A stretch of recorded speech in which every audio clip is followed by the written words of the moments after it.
So I got the coolest email a couple weeks ago from friends of ours, Mark and Rocky. They are cruisers, and they said, hey, we're going to be in Ketchikan in the end part of May right now, and would it be possible to catch up and go to the distillery and see the sights around Ketchikan. I am absolutely stoked right now. These guys are great. I am looking forward to seeing them again, and we have a lot of fun stuff planned. So I believe if we have time, we're going to go check out the new Ward Cove area, where we're going to be opening up a new location, the brewery, distillery, winery, and some other fun stuff. And we're also going to try to swing by the Fireside Feast. A friend of ours, Justin, is doing a killer job out there. We've been doing some of the bartending for those guys. What else we got? We got a distillery tour that we're going to be doing, a little bit of sightseeing, and to the icing on top is the C-Max Theater. So after I get done walking the doggy, I'm going to head and show you guys around. So hang out with us, and we're going to have a good time today, I believe. Okay, so what is this space? Oh, Fireside Feast. And so what happened was developing this new section of Ward Cove. Okay. Gone around and basically turned this whole thing into what they have right now. So it's turned out great. It's so great, and I mean the view. I mean, just take in this view. Imagine being up here for like a cookout or having a drink in hand and just taking in that view. My idea for them is to do a zip line, but they said those power lines right there may be a little bit in the way. Sometimes power lines can get in the way. How much more exciting would it be though? Seeing right through It would be very exciting. Sparks flying. Light one, and you'll probably hit the top wire, and maybe a little bit bigger person might hit the little ones. Might feel a little jolt going through it. It's fine. I love the smell of the campfires out here. Yeah. That's really cool. And then there's food as well. Yeah, so behind us there's sausage. Over the fireplace they do salmon, they do chowders. And the guy is one of the best chefs I've ever met. Okay. He has another restaurant in town called the Alaska Spud Company. And that one is really good too. They do baked potatoes and stuff like that.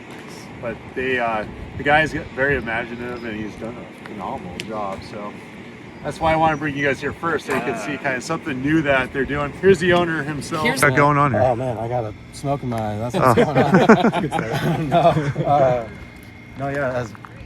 What have you been told? Nothing. I mean, I can video out anything I said because it was probably all lies. So it's telling the truth. Tell us everything. Okay, so we're like a open fire test kitchen type thing. Okay. Is what we're trying to do here. Okay. We're doing it at scale. We can do 140 people at a time. That's awesome. We're trying to do like 3 seatings a day if possible.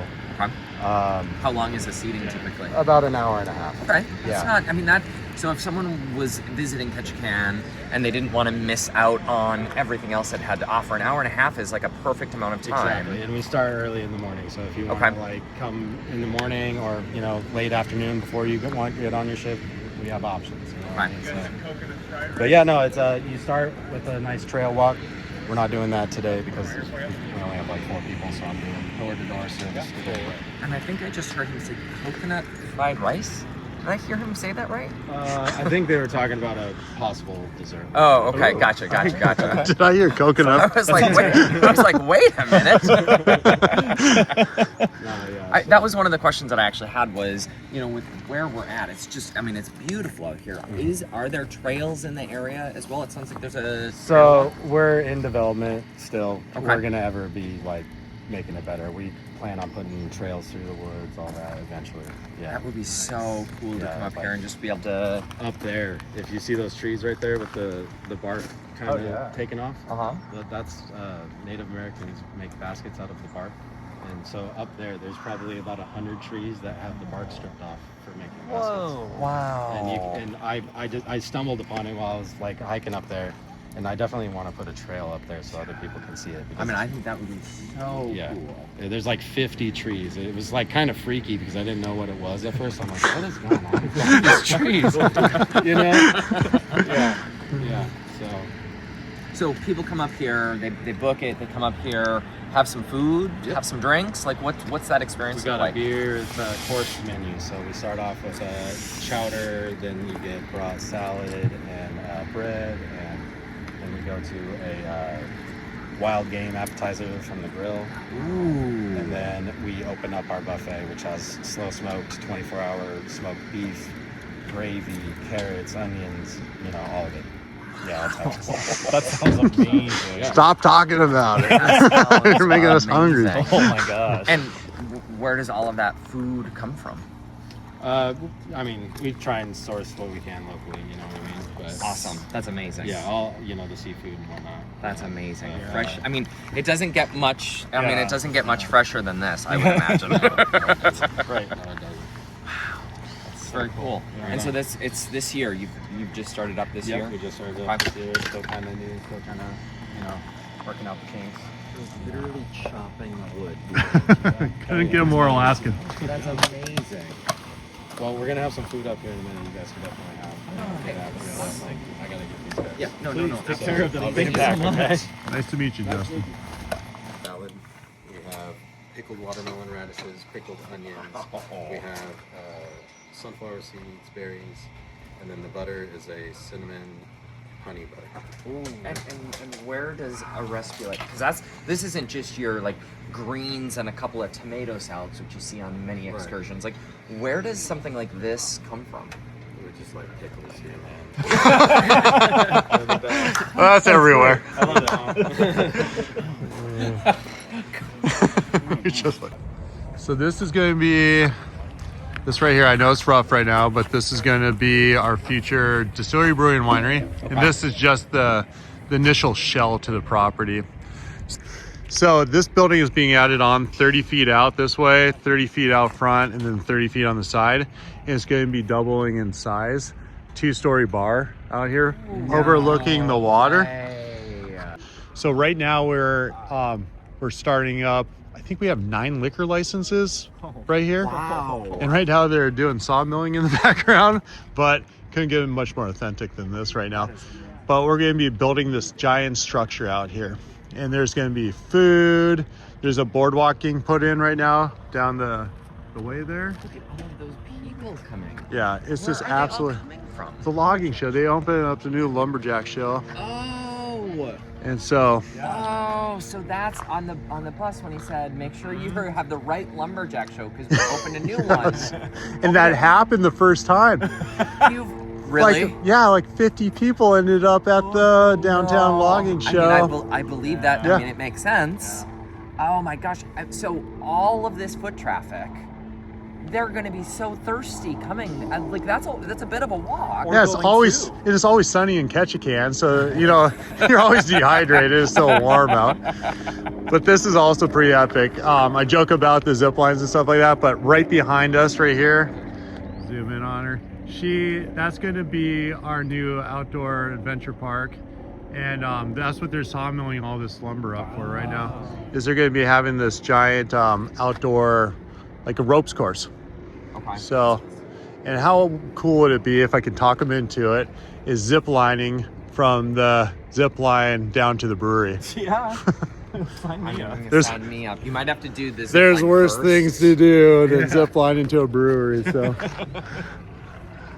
but yeah, it's just a constant group of people, isn't it? I mean, it's a huge. It's a pilgrimage. You have a little path. You have a little path off here to the now open bar, and the vision is, you said, it will overlook the water. Yeah, and so the ships. to be basically to where this dump truck is right now is going to be 2-story bar added on the front of it with all the seatings for all these restaurants. We won't really want to have an indoor spot for people to eat at. That's Okay. more important almost than anything because it does rain once or twice a year here. But with this view that we have right here, Oh. I mean, pretty freaking epic, huh? I mean, it really. Our goal is to look at possibly even doing the C-Max idea out here. So, you guys get to see C-Max here in a minute, but we also want people that are enjoying Ward Cove to be able to come out here and do the same C-Max shows we have downtown. Cool. So it should be that's going to be the other side of this thing. And then you guys are going to be doing the distillery tour today. And that is going to be a 50 person class that's available. That where they can do their distilling or winemaking, which is a huge reveal right now. You guys are the first ones to hear it. And be able to bring back gifts for your friends that are better than keychains, in my opinion. Yes. Oh, absolutely. You're a house sitter, you know. Would you rather get a bottle of vodka, rum, or wine, or do you want a keychain? Your choice. Right. So what I love about this, so Ward Cove, I mean, we've been coming to Ward Cove for years, and while we love a good Alaska sweatshirt and t-shirt, to have more opportunity to do things right here in the port. I mean, there's 8,000 people in port today. Yeah. And again, there's a nice gift shop, but being able to have a bar, being able to have some bites of food, being able to have an adventure course, being able like whether or not there's a zip line down to the bar or not. I mean, that's fingers crossed. It's about the local experience, right? It's not just buying the tangible things. It's about tasting and smelling and experiencing and feeling that local energy. Yes. I mean, that's why we come to these ports. That's why, right? That's why people come. The Lumberjack show, I don't know, how many people does that fit? it's 'Cause they're 12, still I think coming. 1,200 people, you guys. Holy cow. Is that amazing? So then, I guess then the bigger question is, like, do I have to get here early to stake a seat? Because now that I think about it, that's a lot of people. Like, how big or how many people will the bar and area be able to support? We're going to have to try to make it as big as possible, obviously.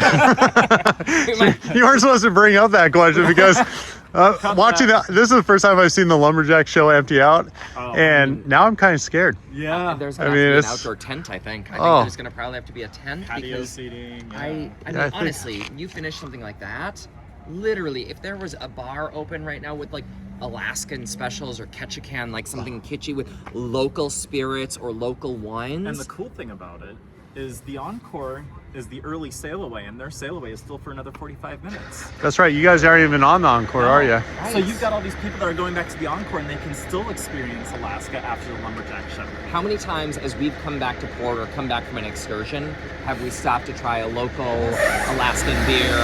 Wow, there goes the... Yeah. I mean, we are witnessing history right now.